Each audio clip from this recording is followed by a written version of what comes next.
I'm E.G. Marshall. May I be your guide once again for that trip through another world, a world of the weird and the unusual? Consider, what we are pleased to call science is based primarily on our observation of cause and effect.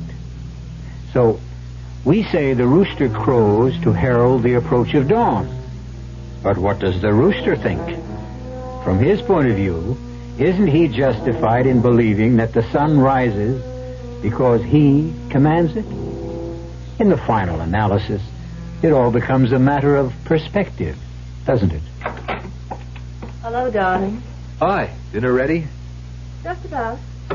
Have a good day? Yes. Oh, I'm so happy, Carlotta. Does that mean you finally straightened out the problem that's been bothering you? Yes, I found out how to get rid of it. Wonderful. How? Like this, Edmund. Mike, what are you doing with that gun? What are you...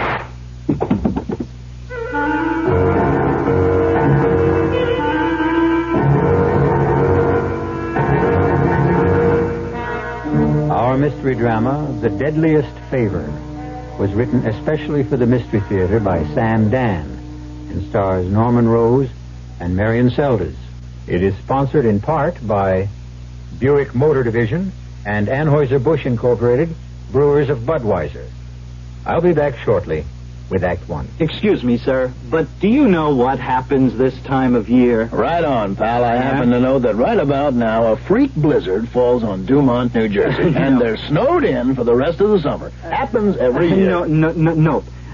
You see, what happens this time of year is that you can get a particularly good deal on what is perhaps the most luxurious midsize car on the market, the midsize Buick Century Regal. Well, what good's a car when you're hopelessly snowed in? Well, that's a point. How long would it take you to read a brief 3-page pamphlet on drugs? 3 minutes? 4 minutes? Well, not very long. And it would be time well spent. For your free pamphlet, write Drugs, Box 8200, Albany, New York. That's Drugs, Box 8200, Albany, New York. But don't wait. Time might be running out. This message nationwide brought to you by the New York State Drug Abuse Control Commission. Listen to a tough summer wash. The machine's loaded with sweat socks, beach towels. These things aren't just dirty, they smell. If you want to make sure it comes out clean and fresh, pour Lysol brand disinfectant in your washing machine. Lysol cuts way down on germs, eliminates odors, especially important if you wash in cold water. Lysol, the brown bottle in the red and yellow box. The fast, easy, effective way to cut down on germs. Make your whole wash smell fresh and clean every time you wash.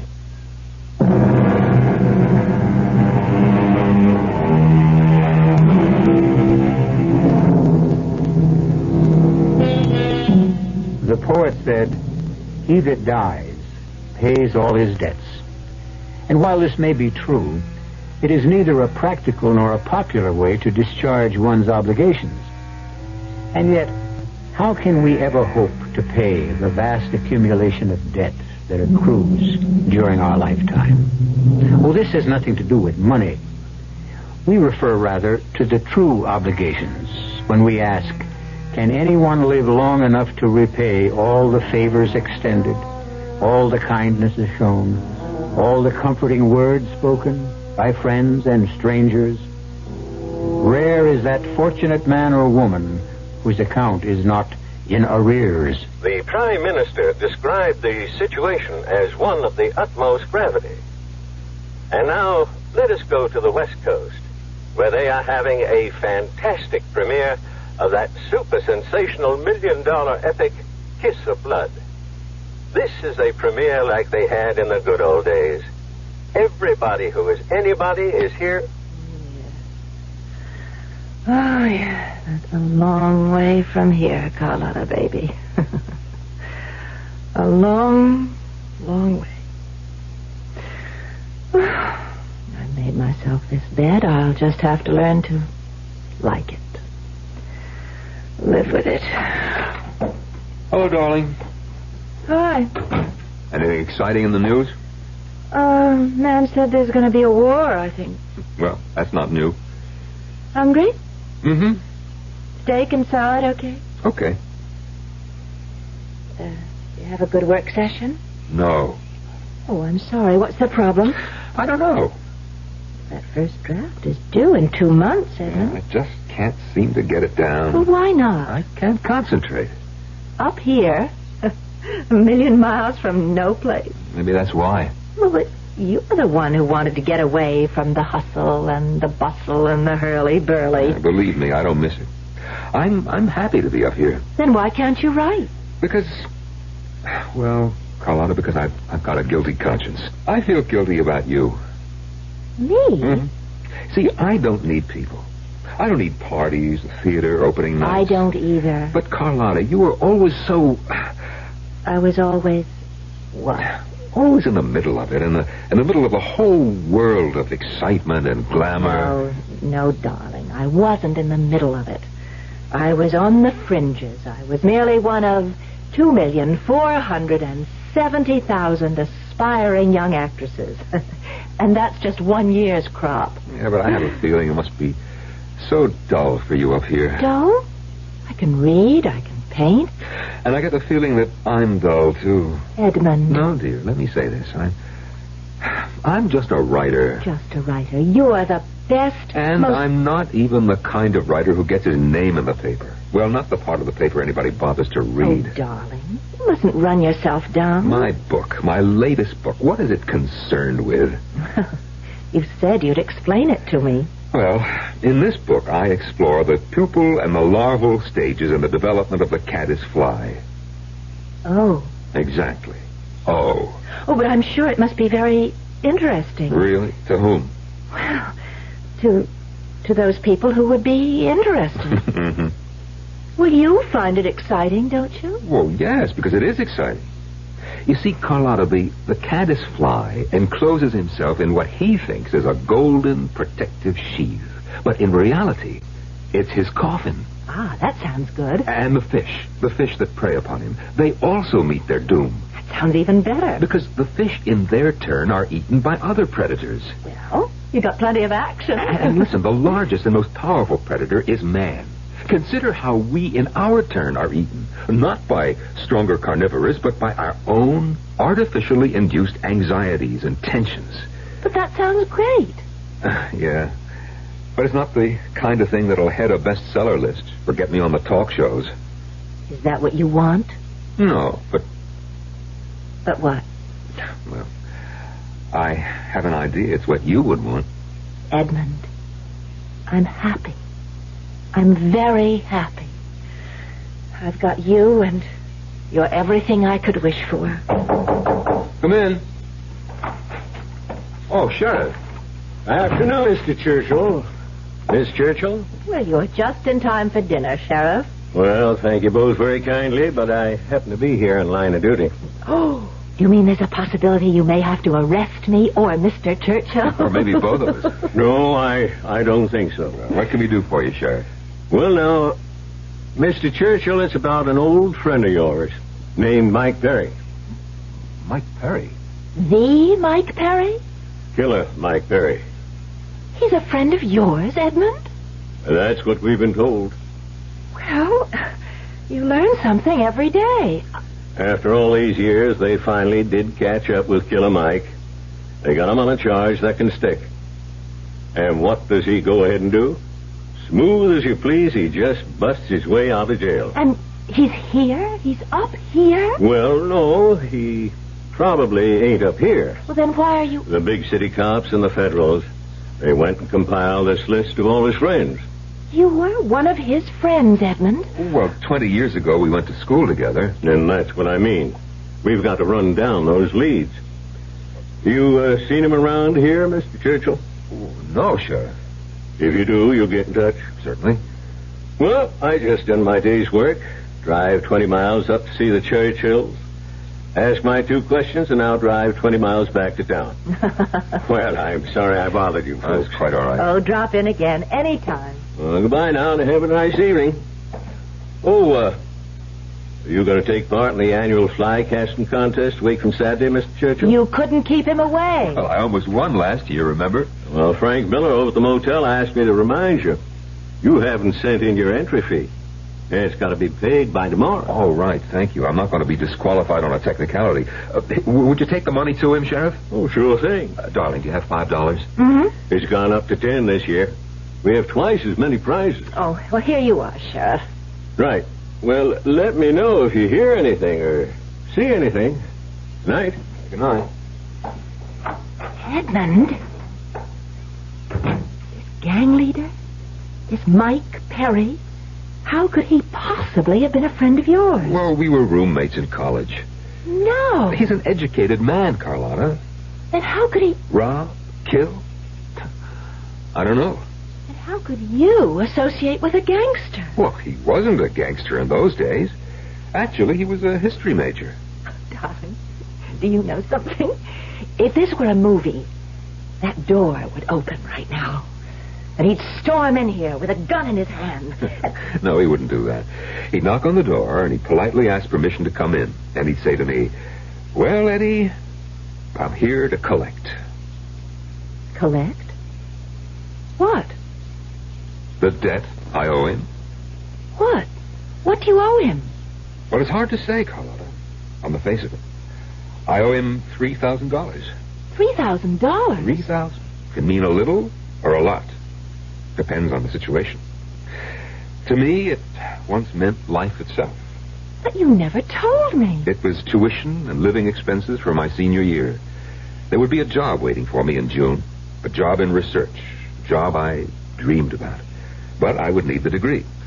Well, my uncle, who was executor of my father's estate, gambled away the money. And are you about to tell me that Mike Perry gave you the $3,000? Yes. Where'd he get the money? He robbed a bank. He what? Yeah. He robbed a bank. But... He came into my room that day and he said, "Eddie, nobody has the right to be that down in the mouth. You look as if you're ready to hang yourself." And I said I was.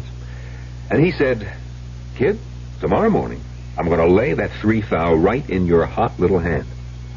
And he did. And when I asked him where he got it, he told me. He robbed a bank. And you believed him? Oh, he did. I said to him, "How could you?" And he said, "They got plenty of money. They'll never miss it. But for you, it's the end of the world." And you took that money? I took it, because at that time, without that money, it would have been the end of the world for me. But Carlotta, I'll tell you this. I repaid the bank. You did? After I sold my first book. I sent them $3,000 in cash. Anonymously, of course. Oh, well then you don't owe anybody anything. No, that's not true. I'm still indebted to Mike Perry. Well, I'm sure he doesn't need your $3,000. They say he has millions. I don't owe him the money, exactly. See, what I owe him is a favor. What kind of a favor? I don't know. Whatever he asks. Well, what could he ask of you? Well, when he gave me the money all those years ago, he said, "Eddie, one day I'm going to come to you for a favor. Maybe to save my life, the way I just saved yours. And you better be good for it." Well, there isn't anything you can do for him, Edmund. It's all ancient history. It's 20 years. That's so long ago. That's another world. Yes? And so much has happened to both of you. Oh, I'd venture to say he doesn't even remember you. Just can't get used to the idea. What idea? What idea? Edmund, the idea of Mike Perry being a college man. And your roommate. When was the last time you saw Mike Perry? When? Or can't you even remember? Oh, yeah, I can remember. The last time I saw Mike Perry was about 30 minutes ago.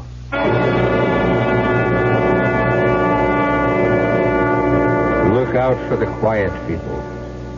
At any rate, Mike Perry, a lord of the underworld, has come to this remote mountain area to collect a debt. A debt of 20 years' standing. But is Edmund Churchill ready, willing, and able to pay it? I shall return with further news of the principal and interest shortly in Act 2. When you drink beer, do you tilt the glass for long, hearty swallows? Or just tip it and sip it? Well, sipping's the thing for wine. But Budweiser beer is a hearty drink, brewed for zest and character. The best way to enjoy Bud is to drink it. Not chug-a-lug, just man-sized beer drinker swallows. That's when that famous Budweiser taste, smoothness, and drinkability really come through. Smoothness and drinkability that come only from natural carbonation and exclusive beechwood aging. Smoothness and drinkability, too good for any half-hearted sipping. So drink up. You'll see that brewing beer right does make a difference. And that when you say Budweiser, you've said it all. Anheuser-Busch, St. Louis. It's our anniversary. 10 years. 10. But tonight we're going to live a little. 10 years. Now, I know tomorrow my head and my stomach may not feel too hot, but it's our anniversary. And if I happen to overdo it, isn't it nice there's Alka-Seltzer? 10 years. Alka-Seltzer, with antacids for your stomach and specially buffered aspirin for your aches and pains. Use it only as directed. Isn't it nice there's Alka-Seltzer? When we got a lot of wash we gotta do, and all the skirts and shirts are dirty through and through, that's when we're glad for bad. Clean, so clean, and fresh and too. Babs are seen, a boolean or two. White, so white, razzle-dazzling. Bright, so bright, you're gonna wanna sing. Oh, Fab, we're glad. There's an impression for us in you.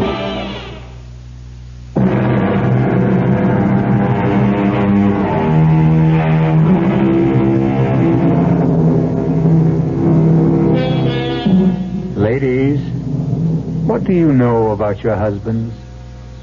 To Carlotta Churchill, Edmund, her husband, was mild, self-effacing, unassuming, a writer of books on nature.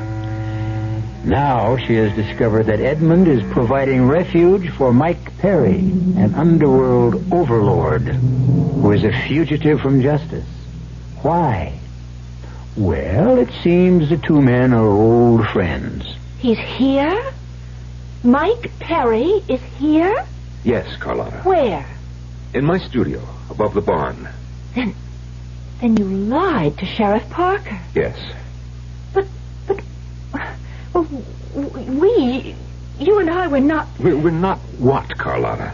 We're not the kind of people who assist gangsters, killers. At one time, Mike Perry did me a favor. Now he's calling it in. But the law, Edmund. Yes, I've thought about it, and, well, sometimes you just have to. It's wrong. It's wrong. It's not the point. Are you telling me that we are going to shelter this murderer? I'm telling you I have no alternative as a man of honor. Honor? What has honor got to do with this hoodlum? How can you pervert the word honor? Honor is a personal thing, Carlotta.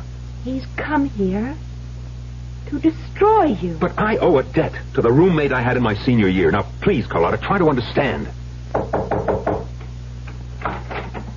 I hope it's okay to come in. Oh, yeah, sure, Mike, come in. Carlotta, this is Mike Perry, very old friend. How do you do, Carlotta? Well, I must say, Eddie, your taste has improved since we were undergraduates. Mr. Perry, my husband is under the misguided impression that he is somehow obligated to you. That's his affair. If I had my way, I would call the police. You would? Why? You stand for everything I find evil, vicious, and depraved in our society. Well, surely not everything. Well, darling, why don't I help you with dinner, huh? I'm particular with whom I break bread. If you care to feed Mr. Perry, you'll find something in the refrigerator. Meanwhile, you'll excuse me, I have a headache.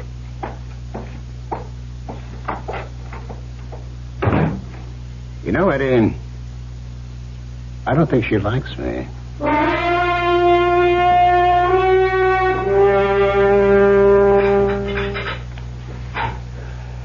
Good morning, dear. I prepared breakfast. Just coffee for me.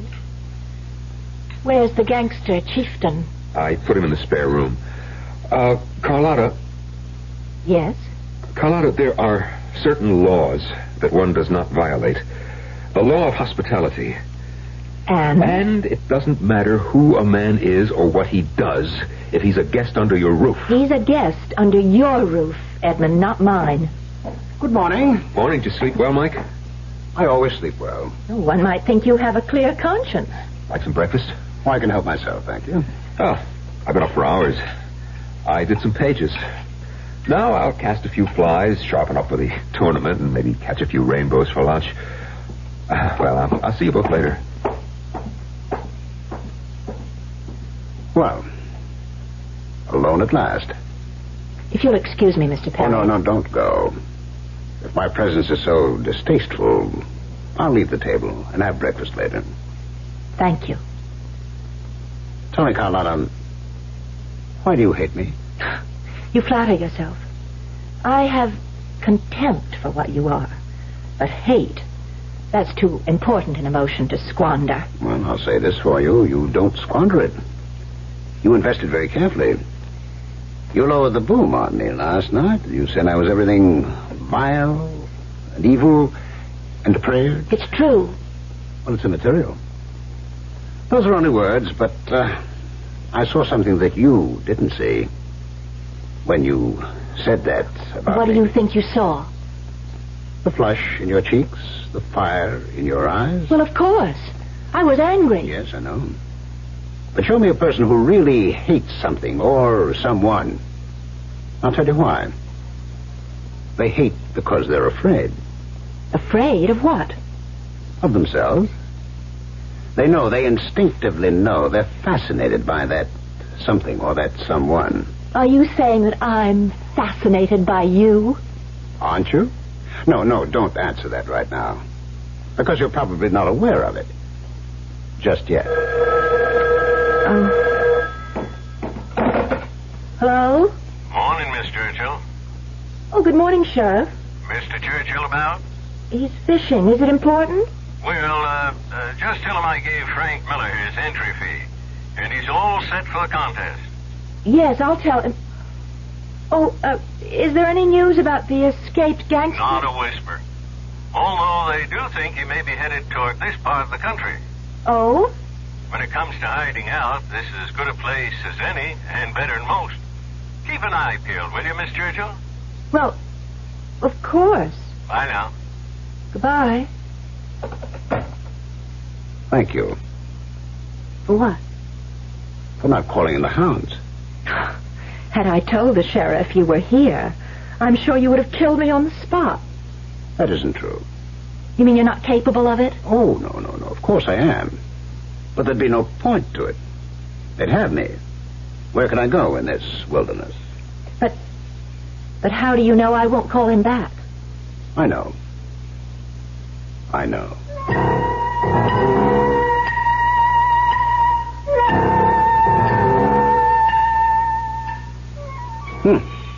You've got a good highlight on the cliffside there.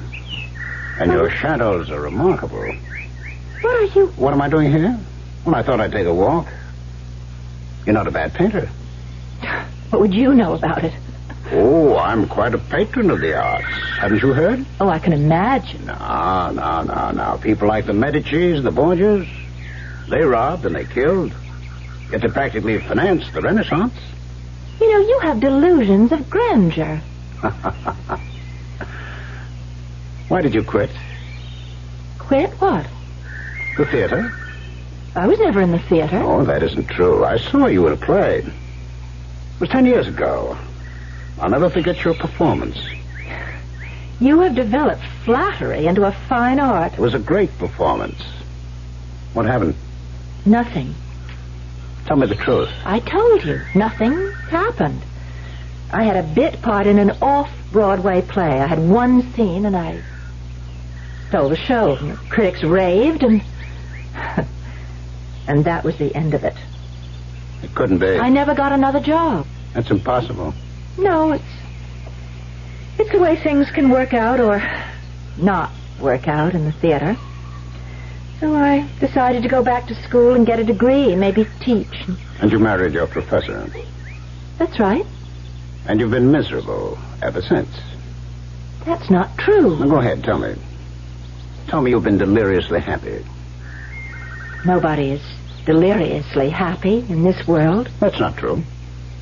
I am. You? Oh, yes. Because I live. Every second of every minute of every hour. I have everything I want. But you can be shot down at any time. And you can get hit by a truck. You abdicated from life. I'm reconciled to it. Reconciled? You? I saw you on the stage. I saw fire and ice. Excuse me. Where are you going? I'm going back to the house. Yes? Please, I said I'm going back. Well, of course. You know why? You're afraid.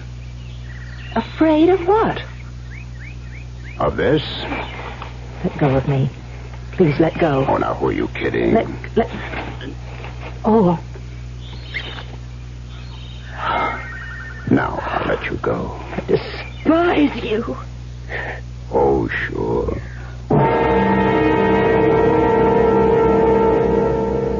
And now for the news headlines.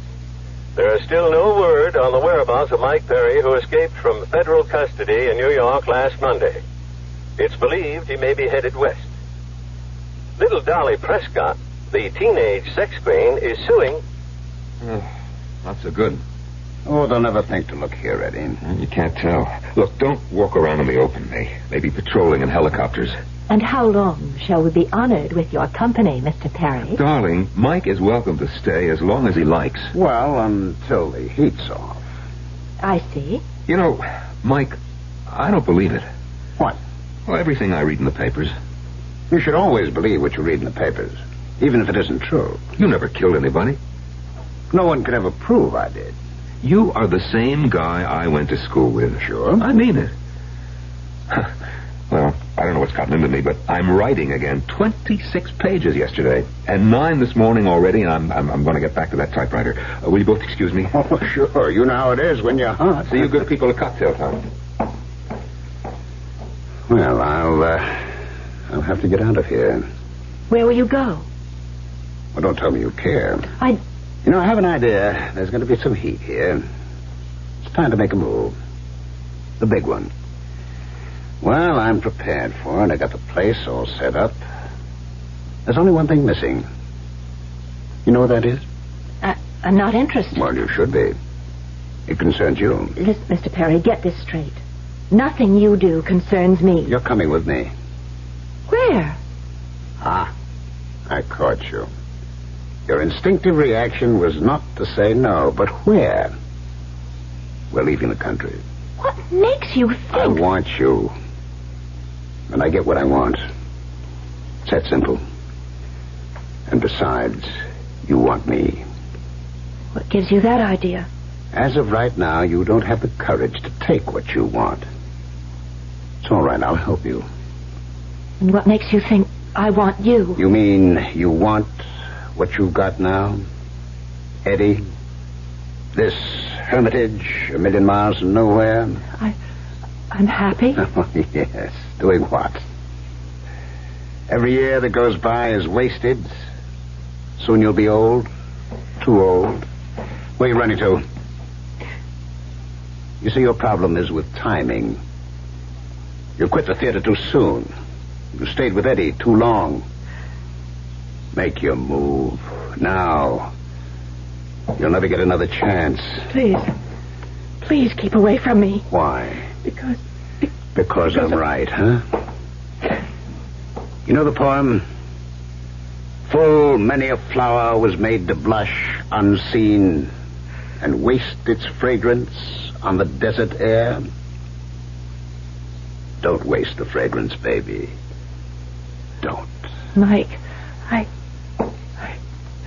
That's better. Oh, that's much better.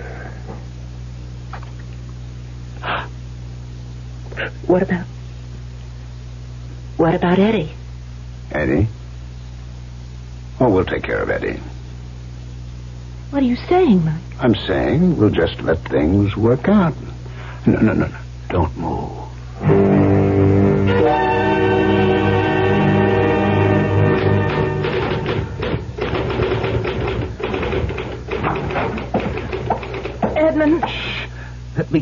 finish this paragraph.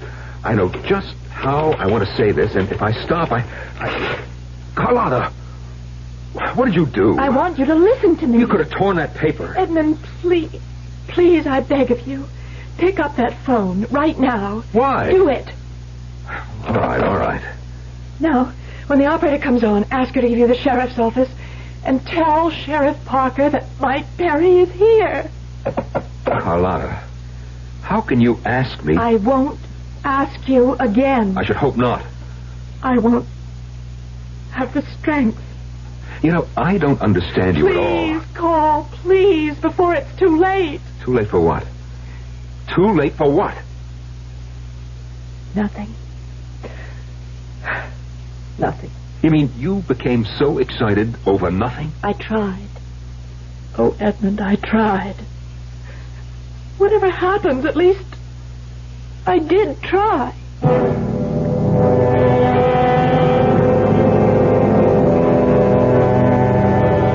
If at first they don't succeed, some people will try again.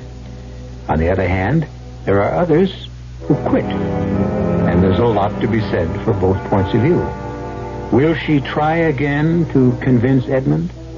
If so, how hard? Everything will be revealed in good time when I return shortly with Act 3. Hey, we're the Action Corps. Hey, we contribute more. Cheese for the teamwork of our crew. Aye, our ideals are high. Oh, oughtn't you apply? Means it now that we need you. A-C-P. We could go on all day. Oh. Here's why volunteers are needed right away. Action is VISTA, the Peace Corps, RSVP, SCORE, and other volunteer programs that are helping people to help themselves. If you're trained in a skill or just have a little love to share, Action needs you. Yeah, baby. Action really needs you. Don't crawl under a rock. Get into action. Oh, yeah. This is the public service of this station and the Advertising Council.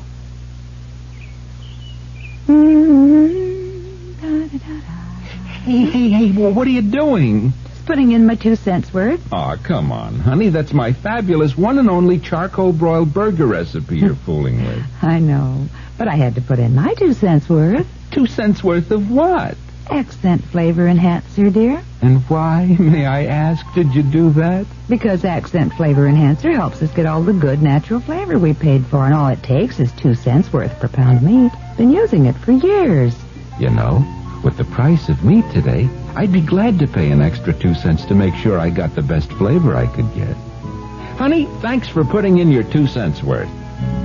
Accent Flavor Enhancer. Accent has the answer. Accent Flavor Enhancer. Accent has the answer. Do-do-do-do-do-do-do.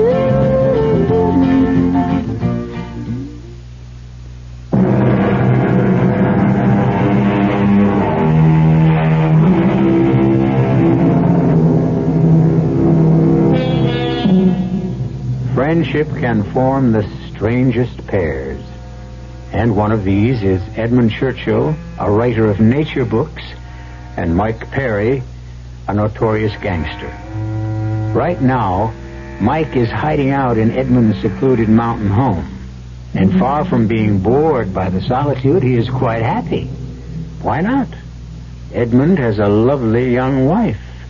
And as they say, all's fair. And then Mike said to the professor, "Sir, there is every reason to believe that the Arthurian legend is based on fact.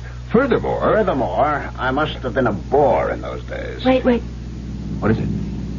Hear that outside? It's a car. Who is it, Edmund? Coming up the hill. It's the sheriff. What would the sheriff... Mike, go to the spare room, quickly. All right. Oh, Edmund, the ashtray. Get rid of it. Everybody knows we don't smoke. But it's no good. The smell will still be in the... Okay. Give me one of Mike's cigarettes. Yeah, okay. Leave the pack on the table, and I'll say I started again if you notice. No, wait. Something must be wrong. What? I don't understand why. The table's set for 3. Come in. What did you say, Carlotta? Table is... Oh, hello, Sheriff. Hi, folks. How's that casting arm, Mr. Churchill? Oh, it's first rate. Well, you people having company? Table set for 3, I noticed. It's lunchtime. I saw your car coming up the hill, so I set another plate. Join us? Don't mind if I do. That platter of roast beef looks great. Sheriff, what's going on? Well, tell you, I figure Mike Perry's gonna head this way. You do? Why? Because he's that type of person. He does the unexpected. Goes where you'd never dream to look for him. But to come here? Every place else is red hot. And my theory is he's headed this way. Well, I see you started smoking again. Yes, ever since this thing started, I've been so nervous. Oh, there's nothing to worry about. Well, we're not worried. It's just... We're going to patrol this whole area. On foot, in cars, by helicopter. We'll get him. That is, if your hunch is correct. Well, I got a feeling. There's more than a hunch. It's based on a pretty fair analysis of all the known factors. Now, could I trouble you for a slice of that terrific roast beef?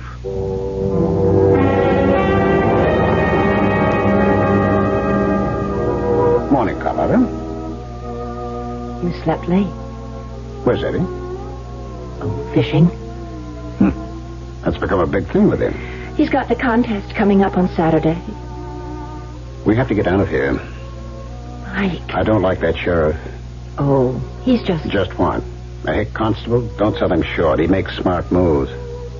Where could you go? Where could we go? Remember that we. Well, where? Out of the country. But what's the good? You'll be extradited. What for?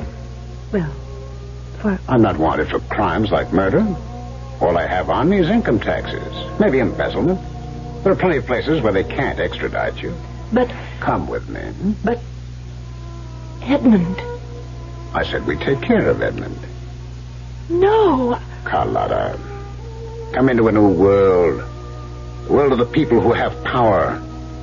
It's a world where rules have no meaning. But Edmund's such a good person. Good, bad, they mean nothing. You do what must be done. And I'm not sure that I can. And stay here. Oh, Mike, Where we're going, I have a palace, a yacht. There's nothing you can't have. Name it, it's yours. But I don't want just things. I'll buy you a theater, your own company, act, star. Oh, Mike. Everything, anything, Mike. Yours for the asking.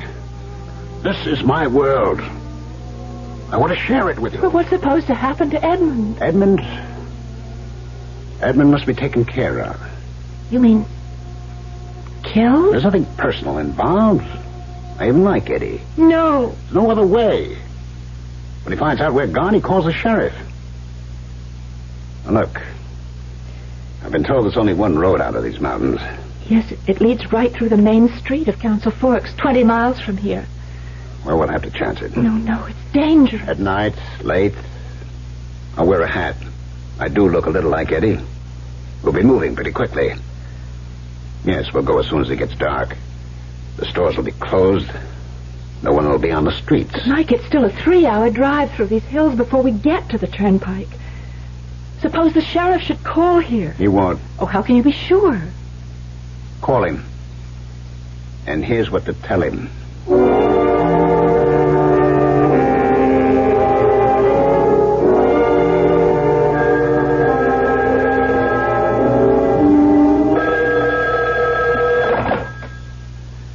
Sheriff Parker speaking. Oh, Sheriff, I just called to tell you we're leaving. Leaving? When? This evening, we received a call from Mr. Churchill's agent. He has to be in Hollywood by tomorrow afternoon. Will we be seeing him on the screen? Well, you'll be seeing characters from his book. Well, good luck. And we won't be back for, well, I don't know how long. Well, maybe it's for the best. Might have been dangerous if that gangster fella showed up. Well, we'll see you when we return. Goodbye, Sheriff. Bye now. Oh, tell Mr. Churchill I'll get back. Miss Churchill, Miss Churchill. Well, I guess she hung up. It doesn't matter. I can catch them when they come through town.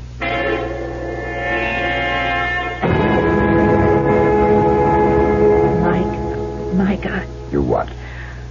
Oh, I'm not sure. Of what? Of anything. Come here. No, that won't help. Yes, it will. Oh, Mike. I'm so frightened. You should be. You know why? You're crossing the line. Promise me you won't hurt Edmund. Of course. Are you packed? Yes. Okay. When he comes in, you go out to the car. You won't hurt him. Promise. I promise. Well, greetings. Well, just in time for a drink, Eddie. Oh, I'm in great form. Shame you can't come to town with us Saturday and watch the contest. Well, I'll keep amused. Fix you something, darling? Who? Me? Join us? I don't think so. I feel so... it's a little stuffy in here. I think I'll get a breath of fresh air. Listen, Carlotta. I appreciate this. What? Well, what you're doing. It's plain you have no use for Mike, and you're going against your code of morality. I know it's uncomfortable for you, but you're doing it for me, and, well, I think you're wonderful. Goodbye, Edmund. Goodbye? Where are you going? Oh, just for a walk. Well, Mike, here's to us. Yes, Eddie. To us. She's right, but she doesn't understand how it used to be between you and me. Of course not. But after this is over, we're finished, Mike. We're square. But that's how you want it. It can't be any other way. That's right. It can't be any other way. Mike? Mike, what are you doing with that gun? Well, you see what I'm doing. I'm aiming it. Mike, why? Because I have no choice. As you said, it can't be any other way. Well, why? I mean, why do you want to kill me? I don't want to kill you, Eddie. I have to. And therefore... Mike, it's me. It's Eddie. If you stand still, Eddie, you won't feel a thing. Mike, no! Mike! You killed him! Yes, I killed him. You promised! I promised I wouldn't hurt him. And I didn't. He died instantly. Oh, no. Oh, I didn't realize. Yes, you did. You did. No. I don't want to go with you. You have to go. You have no choice. You just crossed the line.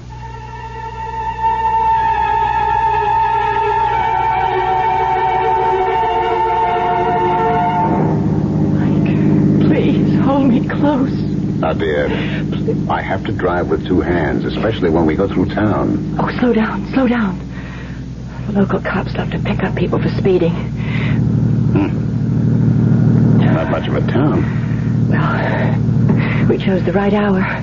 All the stores are closed. People have finished dinner. The movie won't break for at least an hour. I'm so nervous. It's all right. Everything's all right. Edmund, I've never stopped being sick. You'll be okay. Up ahead. Is that a police car? It's the sheriff's car. I think somebody's in it. Well, we have to go down this street, but... Well, why not? He can't suspect anything. It's dark. He won't recognize me. Look, as we go by, you wave at him. All right. There's nothing to be scared of. Now, give him a loud, cheerful goodbye. And a big wave. Hi, Sheriff. Hi, Miss Churchill. There. You see? There's nothing to it. We're in the clear. You don't have to look back. Mike, he's pulling away from the curb. Okay, that doesn't mean he's after us. Mike! He's following us. Now, don't panic. Maybe he's heading someplace else. Where? This road leads away from town. There's nothing for more than 80 miles. He's after us. Why? I don't know. What do you mean you don't know? You know everything. Shut up. He's after us. Look, he's gaining on us. I'll lose him. He wants us. Oh, Hold the wheel. Hold the wheel. Steady steer. Don't shoot at him. I got a cannibal. He hasn't got the radio yet. I can stop him. Don't. Steer to the right. No. Hold the car steady. They're firing back at us. They're shooting back. Get away from the wheel. Get away from the wheel. Move away.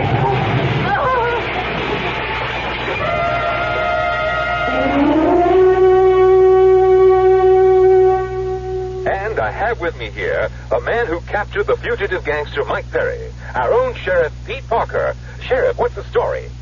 I didn't know anything. I saw them drive by in the car, and I thought it was Mr. Churchill with her. And since he was not going to be here for the fly casting tournament on Saturday, I wanted to give him back his entry fee. After all, it was $10, and that don't grow on trees, you know.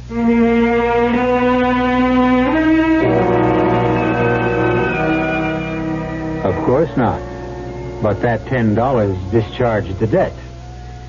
And while we don't know who did win that fishing contest the following day, the grand winner should be Sheriff Parker, who caught the biggest fish of all the night before. We're going to catch you for some more Mystery Theater when I return in a few moments. Pardon me, miss. Can you tell me what happens this time of year? Rhubarb reaches its peak. Nope. Muskmelon reaches its peak? No. Oh, does it in any way involve something reaching its peak? No, not really. Oh. What happens this time of year is that you can get a really outstanding deal on Buick's small but surprisingly elegant Apollo. And with what's happening to prices, you may never have a better chance to buy a Buick, huh? Hey, I know what happens. Yeah? The buzzards come back to Hinckley Ridge, Ohio. Oh. I hadn't thought of that. Sure, I've heard that phrase, give to the college of your choice. Good idea. And I know all colleges need more money, what with inflation and all. It's just that since I graduated, I've been so busy, not just with my career, but with the community affairs, too, I haven't found the time to reevaluate. Take the time now and give more to the college of your choice. Now. A public service message of this station and the Advertising Council.